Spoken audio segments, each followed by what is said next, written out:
राम राम आणि नमस्कार मंडळी। आत्ता वाजतात संध्याकाळचे 6 आणि आत्ता आपण आहोत आकुर्डीमध्ये, कारण आता थोड्याच वेळामध्ये पालखी या ठिकाणी म्हणजेच पुणे शहरामध्ये प्रवेश करणार आहे।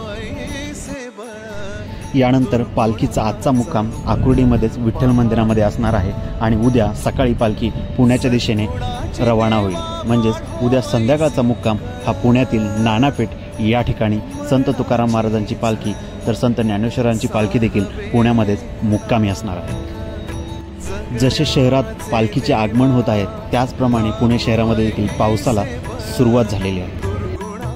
साधारणपणे सकाळी 9च्या सुमारास वारकरी पालखीमध्ये चालण्यासाठी सुरुवात करतात, परंतु संध्याकाळचे 6 वाजले तरी देखील वारकऱ्यांचा उत्साह तेवढ्याच प्रमाणात आपल्याला पाहायला मिळतो। तुझ्या दारी दावी पांडुरंगी तळ उन्मादाचा मळ झाकवेना, विठ्ठलाची आस वाढावी सरळ विषाचे गरळ टाकवेना, जगण्याचे देवा लाभो ऐसे बळ दुर्गुणाचा वळ पाहावेना।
कोणता अँगल पाहिजे फक्त सांग।